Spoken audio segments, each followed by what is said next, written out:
Puji Tuhan, salam Bapak Ibu. Kemarin kami dalam doa puasa by Zoom MDPJ dengan pusat dengan gembala pembina kita Bapak Ibu. Dan di bulan Maret ini kita masih dalam pengurapan tahun penuaian, yaitu dengan subtemanya menyenangkan hati Tuhan.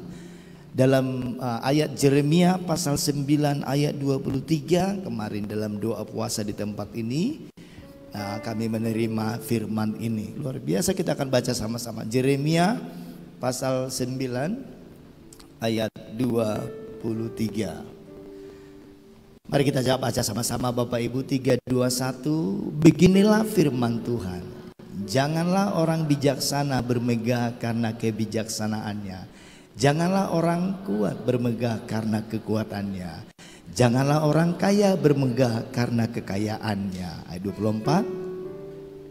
Tetapi siapa yang mau bermegah, baiklah bermegah karena yang berikut, bahwa ia memahami dan mengenal aku, bahwa akulah Tuhan yang menunjukkan kasih setia, keadilan dan kebenaran di bumi. Sungguh semuanya itu kusukai. Demikianlah firman Tuhan. Berikan tepuk tangan buat Tuhan Yesus Kristus. Sama-sama katakan Bapak Ibu, kusukai. Kalau Tuhan sudah suka Bapak Ibu, maka kita harus suka.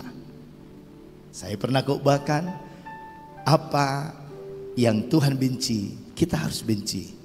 Apa yang Tuhan sayangi, kita harus sayangi. Ini menjadi subtema kita di bulan Maret ini dalam tahun penuaian. Jadi jangan salah menafsirkan sesuatu yang dari Tuhan. Kemarin gembala pembina kita begitu kuat mengatakan bahwa tahun 2025 ini bukan hanya berkat penuaian jiwa-jiwa yang akan kita tuai. Bukan hanya nanti sanak saudara famili kita yang belum lahir baru mengalami kelahiran baru. Bukan hanya orang-orang di sekitar kita, tetangga, mungkin jemaat yang baru hadir di ibadah-ibadah kul kita atau ibadah keluarga mengalami Tuhan secara pribadi.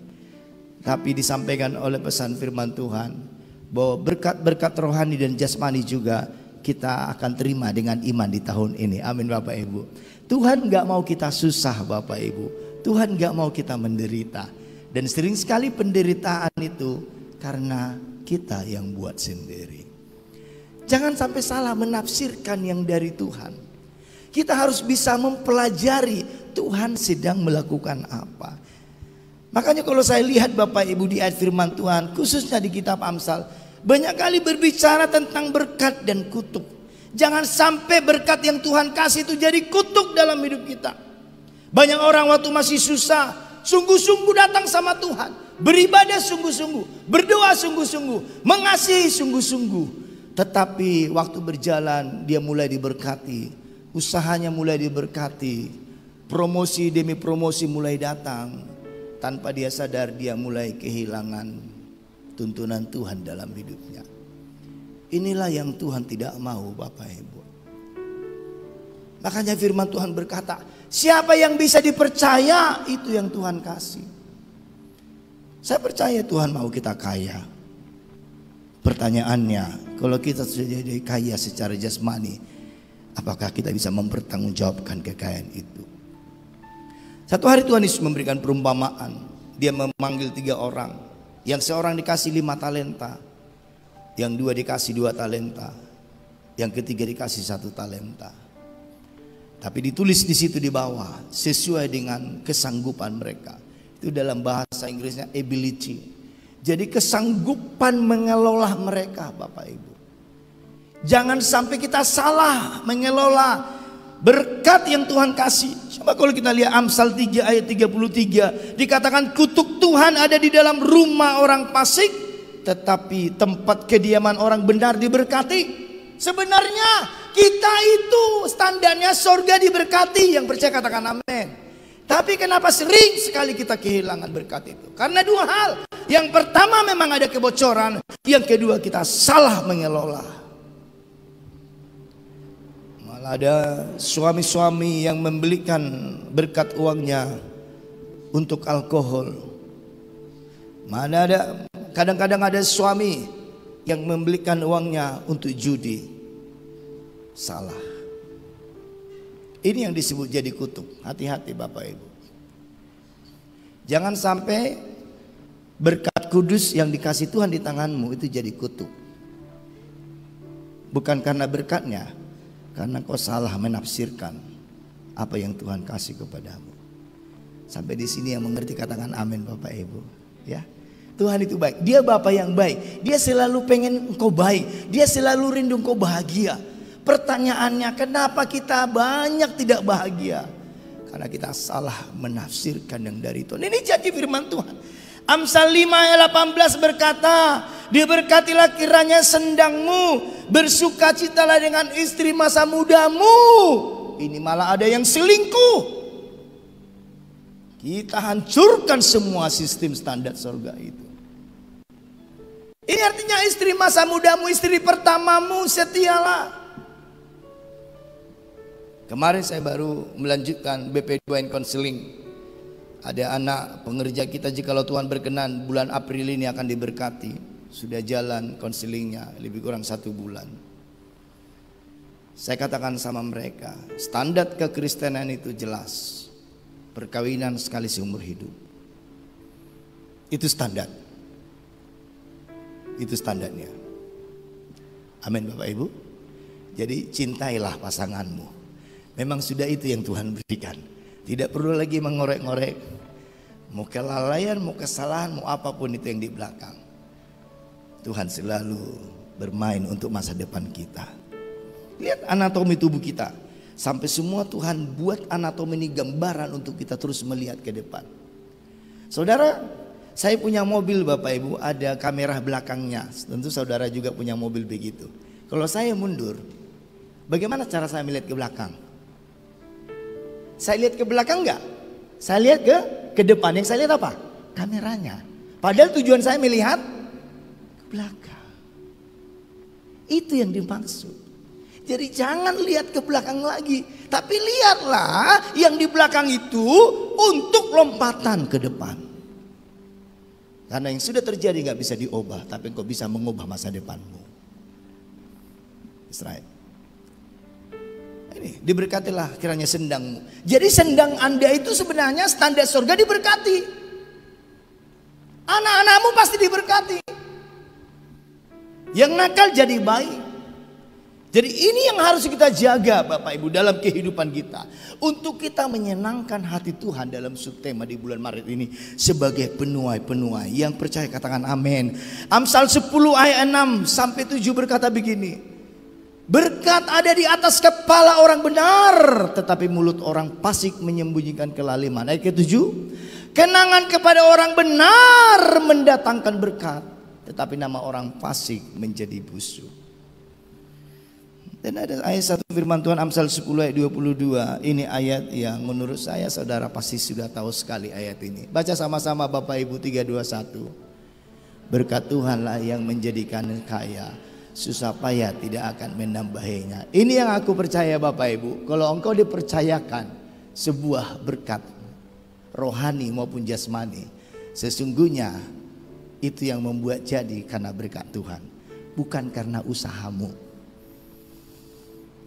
Kau berusaha pun setengah mati, kalau enggak ada berkat dari surga enggak bisa.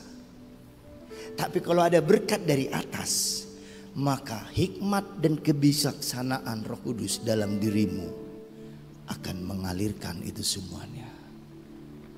Haleluya. Salaman kanan kiri. Jangan sampai salah menerapkannya bilang. Berikan tepuk tangan buat Tuhan Yesus Kristus Bapak Ibu.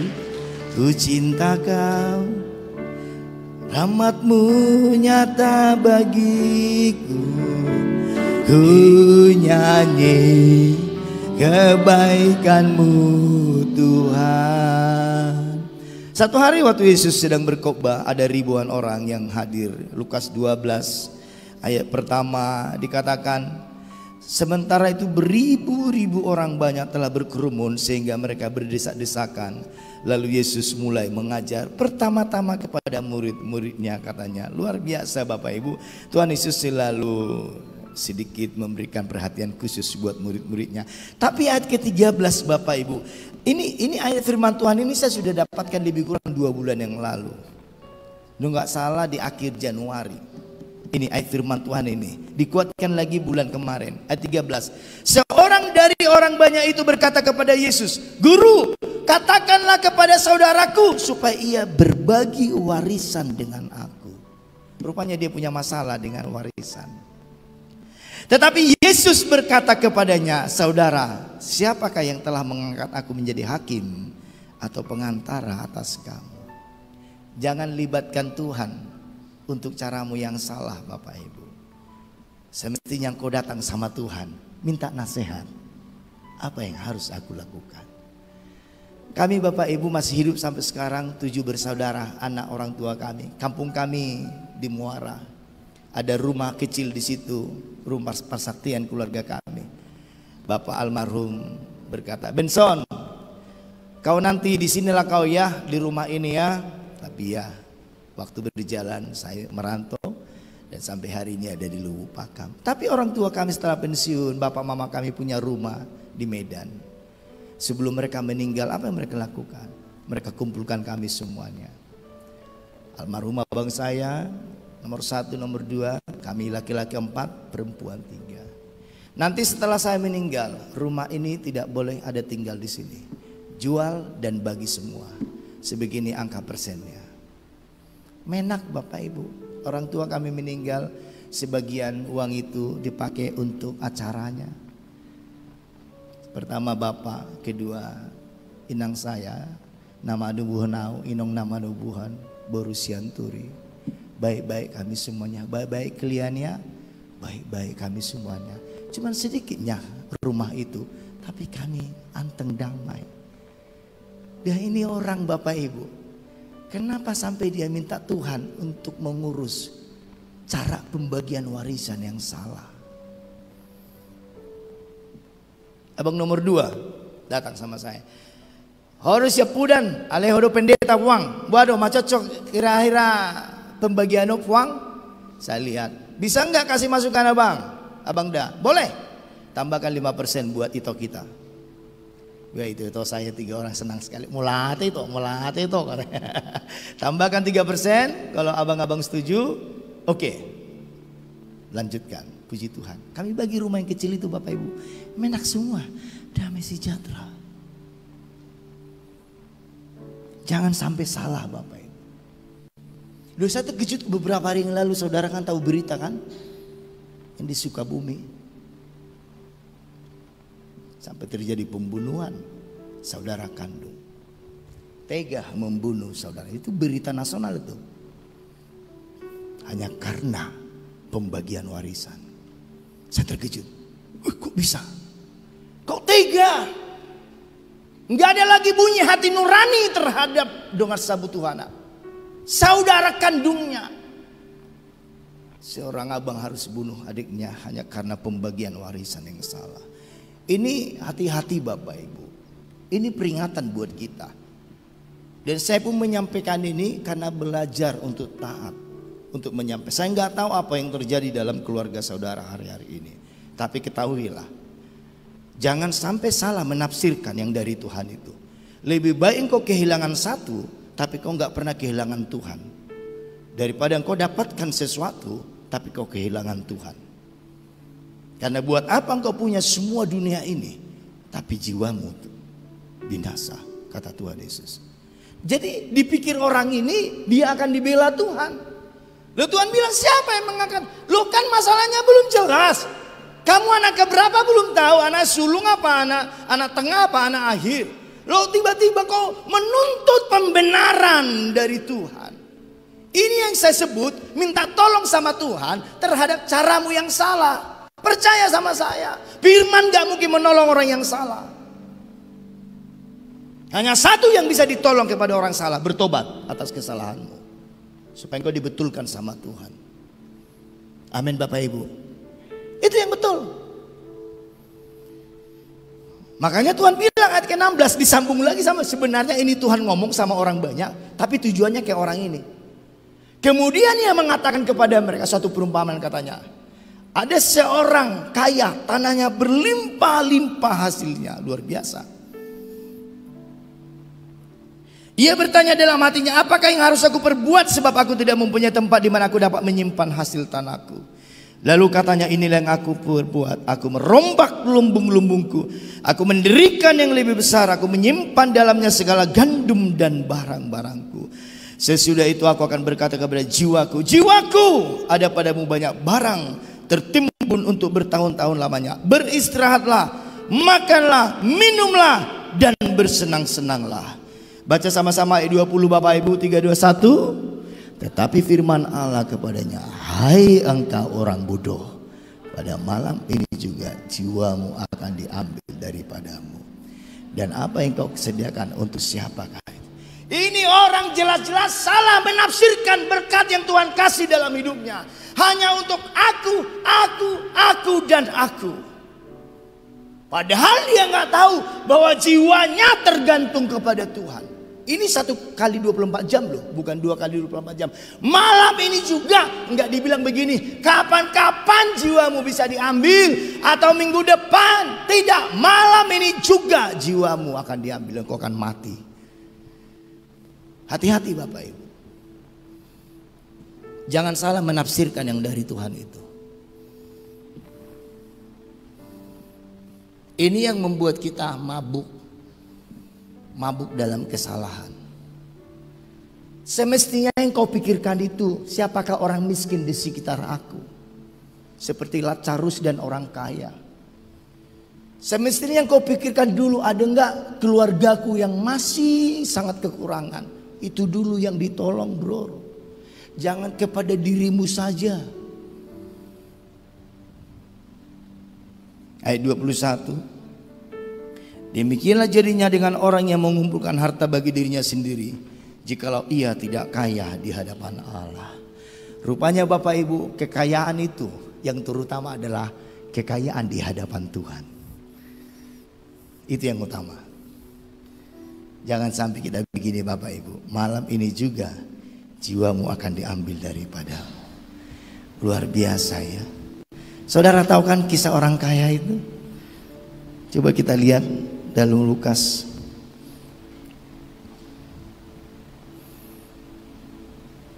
Lukas 16 ayat 19. Ada seorang kaya yang selalu berpakaian jubah ungu dan kain halus, dan setiap hari ia bersukaria dalam kemewahan.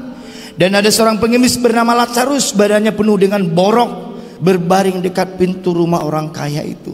Apa salahnya sih engkau sedikit membelikan obat buat boroknya? Borok ini penyakit kulit yang luar biasa. Pada waktu itu borok ini disebut adalah kutuk Bapak Ibu. Dan ingin menghilangkan laparnya dengan apa yang jatuh dari meja orang kaya itu. Malahan anjing-anjing datang dan menjilat boroknya. Sudah di depan rumahmu, bror. Kalau masih jauh gak apa-apa. Ini di depan rumahmu. Terlalu terganggu enggak kau menyisikan sedikit buat dia? Tiba-tiba mendadak miskin enggak engkau untuk membagikan sedikit dengan dia? Tiap hari dia berpesta, katanya Alkitab. Ada seorang kaya tiap hari bersukaria dalam kemewahan. Tapi satu hal dia lupa, dia punya jiwa, dia punya roh yang dipunyai oleh Tuhan. Dan hanya Tuhan yang berhak menghadirkan jiwa dan rohnya ini. Ayat 22, kemudian matilah orang miskin itu, lalu dibawa oleh malaikat-malaikat ke pangkuan Abraham. Orang kaya itu juga mati, lalu dikubur. Dan sementara ia menderita sengsara di alam maut, ia memandang ke atas, dan dari jauh dilihatnya Abraham dan Lazarus duduk di pangkuannya. Saya pun unik ini Bapak Ibu, di alam roh itu rupanya dari tempat jauh bisa kelihatan. Tiba-tiba dia bisa tahu itu Abraham. Berarti saya percaya orang ini juga sebenarnya orang rohani yang tahu ayat, tapi tidak tahu melakukan. Dia lihat itu Abraham, dia baca kisah Abraham. Abraham itu suka memberi, suka nolong. Bukan suka nyolong, suka nolong. Nolong dengan nyolong itu beda, amin Bapak Ibu. Suka nolong. Jadi saya percaya begini Bapak Ibu, akan ada waktunya nanti momennya di mana kita sabar dalam suatu penderitaan yang terjadi dalam hidup kita. Memang kita berusaha untuk melakukan yang terbaik, tapi kalau memang itu menjadi panggilan Tuhan dalam hidup kita, ayo jalani. Pak Gembala udah 8 tahun loh ngontrak di Lubuk Pakam. Tapi bagi kami itu kebahagiaan. Saya bisa mendoakan beberapa rumah jemaat memotong pita. Saya senang. Jemaat Tuhan dapat rumah. Bapak Gembalanya masih ngontrak. Itu sebuah sukacita buat saya. Saya yang ngontrak bisa motong pita yang punya rumah, Bapak Ibu. Hebat enggak? Jadi positifnya lihat di situ. Enggak, aduh, kenapa ya? Kok aku pendeta, kok belum punya rumah ya? Padahal jemaat udah banyak rumah ya. Jangan lihatnya di situ. Lihat, sementara engkau belum punya rumah, engkau sudah resmikan rumah-rumah. Haleluya. Saya berdoa di antara kita yang masih ngontrak-ngontrak, nanti Tuhan kasih kita rumah yang terbaik. Berikan tepuk tangan buat Tuhan. Itu yang hebat. Masih ngontrak tapi sudah potong pita rumah. Ini luar biasa. Udah berapa potong pita rumah jemaat kita? Tapi lihat, Lazarus ini dapat. Lalu ia berseru, ayat 24. Bapak Abraham, kasihanilah aku. Suruhlah Lazarus supaya ia mencelupkan ujung jarinya ke dalam air dan menyejukkan lidahku, sebab aku sangat kesakitan dalam nyala api ini. Saya coba cari teks asli ujung jari ini. Yang mana ini? Yang ayat 27 tadi dikatakan di sana ujung jarinya, Bapak Ibu. Mohon maaf. Ayat 24 tadi. Itu rupanya ujung jari yang ini, Bapak Ibu. Kalau yang enggak ini, yang ini. Karena dalam bahasa Ibrani semua ini punya bahasa. Jempol, telunjuk, tengah, jari manis, dan jari kelingking. Jadi Bapak Ibu, kalaupun dia bisa setetes begini, segini pun jadi Bapak Abraham. Orang kaya tiap hari berbual-bual minum berdundrum air. Pada satu hari, satu tetes air pun dia nggak bisa dapat. Hati-hati. Makanya selagi engkau berkuasa, selagi banyak berkatmu, hati-hati. Karena akan tiba nanti posisimu seperti bisa begini. Satu tetes air pun kau nggak bisa dapatkan. Ngeri, Pak. Saya sedang berkhotbah tentang kehidupan kita. Amin, Bapak Ibu. Makanya Tuhan bilang, banyak simpan hartamu di surga. Loh, mana surga? Mana surga, Tuhan? Surga itu ya ibadah. Surga itu ya pelayanan. Surga itu ya nolong orang miskin. Surga itu adalah orang janda, yatim piatu. Alkitab sudah berkata begitu. Akulah pembela bagi anak yatim piatu, kata Tuhan di kitab Mazmur. Lah orang udah datang ke rumahmu, ketok-ketok, mintalah dulu 1 kilo beras muda, 2 hari kami nggak makan. Lalu kau kasih dia ayat. Percaya sama saya, belum habis kau baca ayat di rumah mati. Kasih dulu beras, kasih makan dulu kenyang. Setelah itu panggil dia. Kenapa kamu begini? Kamu malas ya? Alkitab berkata orang malas nggak boleh kerja, nggak boleh dapat berkat makan. Ayo sekarang bertobat, baca Alkitab, doa, cari kerja. Udah kasih lamaran Pak 100, belum ada kasih lamaran, kerja yang lain yang lebih ringan supaya cepat dapat, bukan alasan. Pergi ke pasar sana, angkutin itu sampah-sampah yang dari situ, itu juga kerja, yang penting halal. Jadi nggak buat alasan. Ini Bapak Ibu, jangan sampai kita begini. Satu ujung jari pun kita nggak bisa dapat. Hati-hati. Ini di bulan Maret. Saya nggak tahu pekerjaanmu, saya nggak tahu usahamu sekarang sedang rugi, untung atau gimana. Saya nggak tahu pekerjaanmu sekarang sedang terganggu atau bagaimana. Tapi dengarkan pesan Tuhan dari mimbar ini. Jangan salah menafsirkan yang Tuhan kasih. Amin Bapak Ibu. Apa yang menjadi bagian Tuhan ya kembalikan. Jangan rampas milik Tuhan. Jangan rampas milik orang. Ayat 25, tetapi Abraham berkata, anak, ingatlah bahwa engkau telah menerima segala yang baik sewaktu hidupmu, sedangkan Lazarus segala yang buruk. Sekarang ia mendapat hiburan dan engkau sangat menderita. Selain daripada itu di antara kami dan engkau terbentang jurang yang tak terseberangi, supaya mereka yang mau pergi dari sini kepadamu ataupun mereka yang mau datang dari situ kepada kami tidak dapat menyeberang. Udah gak bisa. Ada waktunya kita gak bisa nolong orang lagi. Ada waktunya kita nggak bisa untuk memberi lagi. Sekarang selagi masih ada waktu. Saya tidak suruh saudara liar melakukannya. Cari semua orang miskin di Deli Serdang ini, nggak perlu. Tapi Anda berdoa sama Tuhan. Tuhan, tuntunannya apa? Ini ada sedikit berkat Tuhan. Ini ada sedikit pertolongan. Ini ada sedikit Tuhan rumahku. Bagaimana kalau di rumahku kubuka kubuka ibadah keluarga. Itu juga bagian daripada berkat. Karena kalau kita bicara berkat, bukan hanya bicara jasmani, tapi mungkin pertolongan tenaga, energi. Ada orang temanmu cari kerjaan, engkau bisa buka, persilakan dia, persilakan ke sana. Kalau nggak bisa nolong dia dengan pakai uang, engkau minimal bisa nolong dia dengan pemikiran yang baik.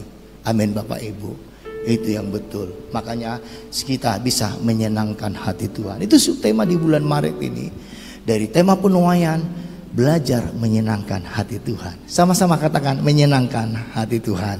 Berikan tepuk tangan buat Tuhan Yesus Kristus Bapak Ibu. Dari A. Tuhan, ku mau menyenangkanmu.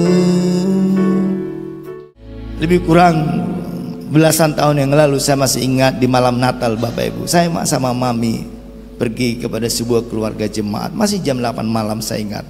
Itu sudah belasan tahun, kalau nggak salah sudah 20-an tahun. Kami tergerak datang ke rumah keluarga ini. Keluarga ini sangat miskin sekali. Saya lihat anaknya yang kecil namanya si Daniel, kurus culun. Kami pikir mereka nggak ada di rumah, kok gelap. Padahal masih jam 8 malam. Kami kata-kata, itu, lae. Anaknya ada 2 Bapak Ibu. Nggak buka juga. Kayaknya kami mau pulang, tiba-tiba pintu terdengar krek. Rupanya ada orang. Itu kami buka, nyalakan lampunya kecil. Lu kok tidur jam segini? Ini malam Natal loh, besok Natal loh. Kalau di Lipo itu Bapak Ibu, ibadah malam Natal biasanya nggak ada di Lipo Cikarang itu. Nah, di sini aja kita yang kalau malam Natal ramai sekali, luar biasa. Kok baru jam 8 kau udah tidur? Iya, itu karena kami lapar belum makan malam. Jadi, lu kenapa nggak makan malam? Makan malam lah. Pas kebetulan udah habis beras kami tadi siang. Keluarga ini keluarga miskin. Sebelumnya juga udah pernah kami layani tentunya. Saya lihat si Daniel itu, saya sini sayang sini. Saya pegang-pegang kepalanya, kurus sekali anaknya. Kami bawa sedikit berkat, mereka menangis. Mereka nangisnya begini, kok Tuhan rupanya masih ingat kami ya. Saya bilang, sekalipun manusia lupa, Tuhan tetap ingat. Dia sukacita Bapak Ibu. Lai itu menangis. Saya peluk, kayak kami doakan mereka. Hanya tujuan kami ngantar sedikit berkat itu, rupanya itu yang mereka butuhkan. Cuman sedikitnya kami kasih uang. Kalau nggak salah pada itu cuma 1 lembar 50.000. Itu udah 20 tahunan lebih kurang. Waktu berjalan sampai hari ini, setiap saya ke Lipo selalu dibilang, itu kalau nggak ke rumah kita makan di satu tempat. Tiba-tiba mereka mulai bangkit. Sekarang si Daniel menjadi salah satu petinggi di Bank Mandiri terbesar di Papua. Barusan pindah tahun kemarin, dipindahkan ke Semarang. Pinter anaknya, anak perempuannya beliau. Mereka beli rumah, beli mobil. Tuhan berkati luar biasa usahanya. Siapa yang tahu nasib orang Bapak Ibu? Setiap saya jumpa itu ini, selalu itu yang dia tangiskan sama saya. Malam itu aku nang buyu lupa nih. Kalian datang sama ibu mulu, cuman bawa sedikitnya. Dia ingat itu sampai detik ini Bapak Ibu. Sekarang mereka sangat diberkati luar biasa. Si Daniel sudah punya anak perempuan satu kecil.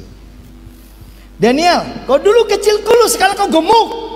Kau mentang-mentang udah petinggi ya di bank. Saya bilang, puji Tuhan tulang, semua karena anugerah Tuhan. Dia dapat burundi raja di Papua waktu dia kerja di sana. Kemarin menikah tempoh hari di Rayon. Nasib orang siapa yang tahu Bapak Ibu? Berharaplah sama Tuhan. Datanglah sama Tuhan. Jangan sampai salah menafsirkan yang dari Tuhan. Amin Bapak Ibu. Tuhan Yesus memberkati. Mari kita berdiri, berikan tepuk tangan buat Tuhan Yesus Kristus. Tuhan, ku mau menyenangkanmu.